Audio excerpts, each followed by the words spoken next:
think so. Yeah. College Classic. Did you say College Classic Campus Hits? Well, sure you did. This is College Classic Campus Hits. I'm TcYbarra. It's time to wear your mask, guys. Okay. We're doing a Bible study. Can I help you?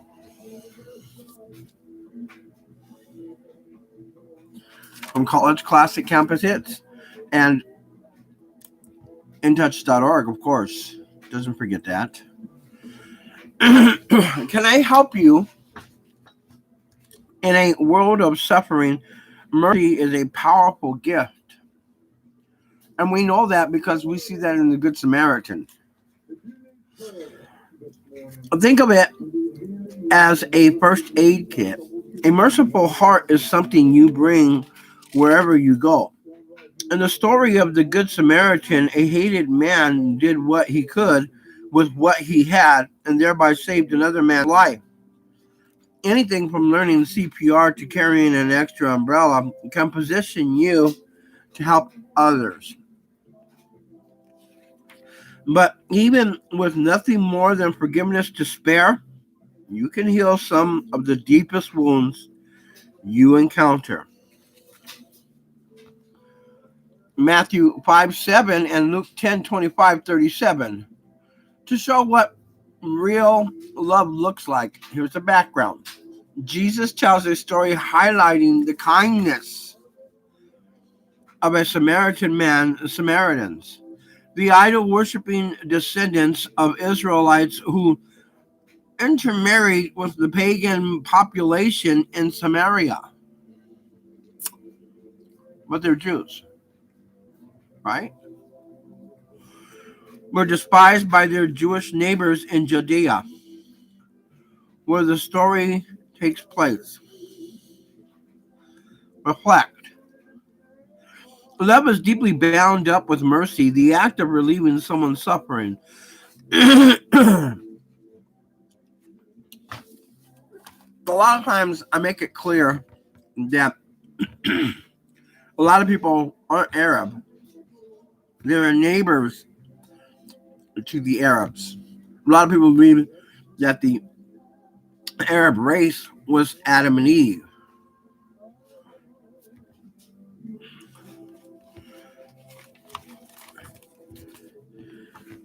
I don't know if they were Arab. I think they were heavenly. But here we see that the Samaritans were neighbors to the Jews and they married into the Jews. Now they're Jews. Partially, right? So the victim in Jesus' story is stripped, beaten, and left for dead by the side of the road, Luke 10:30. From these details, it's clear the man had been robbed and is lying in the dirt, naked, bleeding, and in terrible pain. First, try to imagine yourself in this situation. What might you be thinking? Next, imagine yourself as a solitary passerby. Can you describe your feelings at seeing the dying man? Well, yes. In those days, they used to have people who pretend like they were dying and beaten on the side of the road, and you stop to help them, and then you get robbed. So a lot of people didn't want to stop and help in the middle of nowhere because you might get robbed. Okay, let's just put it this way. If you're traveling down Highway 79 or Highway 74 up towards Homeland, you wouldn't want to stop by John Bootsma's farm or Homeland for anybody or anything on the side of the road, would you? It'd be very dangerous to do so. I've done that before, and it's scary. But I didn't care. I helped them anyway.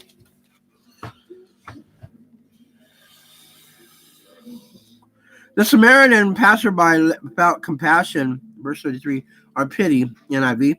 The Greek word means something like to be moved or ache inwardly. It's the term often used to describe Jesus' reaction to human suffering, such as blind men by the road or crowds with no one to teach them. Matthew 9:36 and 20:34. How does it affect your relationship with Christ to know that he aches when you are in trouble? That's really neat. It it causes something in me to want to run to him, that's just me though. Why do you think Jesus used a story about pain to convey the meaning of love? Luke 10:27. The New Testament uses different Greek words for love. The one found here is a form of agape love. Now, agape love, a lot of people don't know this, but that's more like, okay, your parent um, spanked you, or your parent bawled you out, right? They send you to your room. They come in later, dinner is at 6. That's agape love. Understood as a self-sacrificing love, akin to God's rather than friendly affection or desire. There are 3 different types of love in reference to in the Bible. The other one is motherly love for her children. Wakes you up at 2 o'clock in the morning and says, "Hey, I got a snack for everybody," and everybody gets up and they eat. They go back to bed about 4 o'clock, or they stay up the whole night. And it's Saturday. We're gonna do something cool.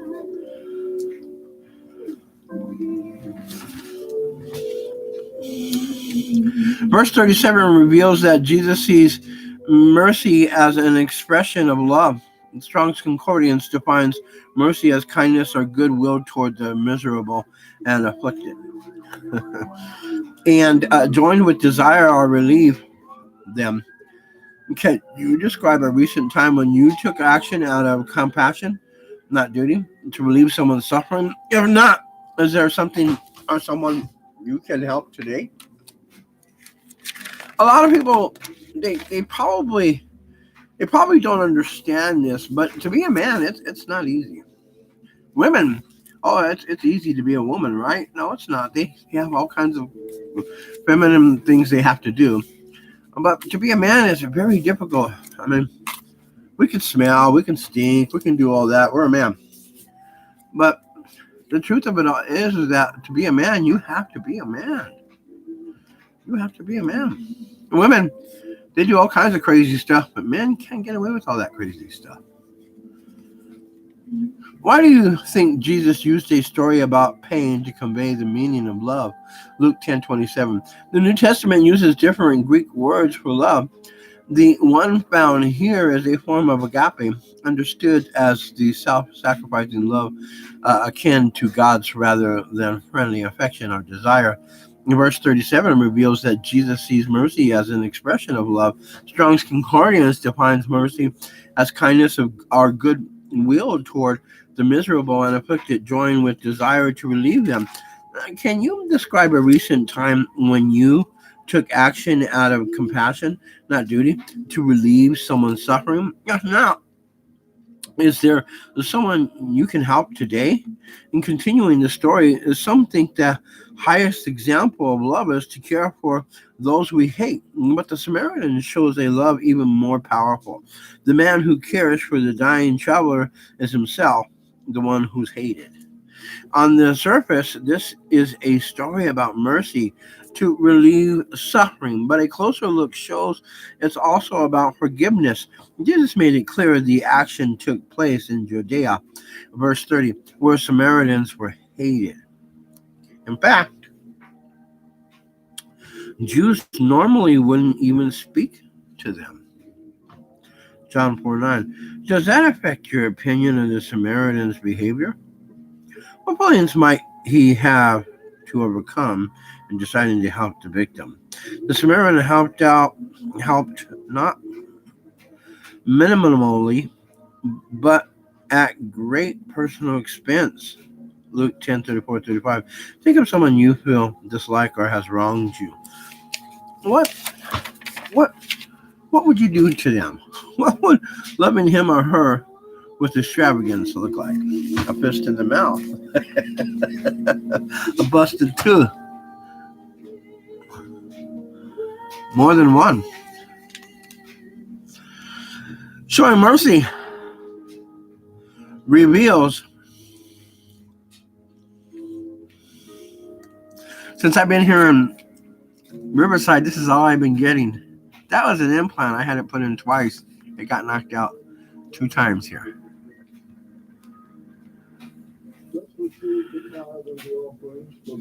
Showing mercy reveals Jesus' presence in you. It appears the Samaritan was alone when he passed the dying man. To act with great love, merciful people don't need external pressure or an audience. And the more we're filled with Christ's Spirit, the more our hearts will respond with His aching, sacrificial love. So let's go a little further with this, will you? So that we can finish this. Consider how this study applies to your life. Have you done that? Jesus' parable can help us see forgiveness as a form of mercy. And those who need pardon are often suffering through shame or regret. Even if they fail to acknowledge their offense, sin always damages the soul or relationship. Those who hurt us also harm themselves at some level, and those who are aware of their transgression may feel intense anguish. See Luke 22:56-62. If mercy helps people in pain, perhaps forgiveness helps those in pain because they have hurt us. What problems might result from causing such harm?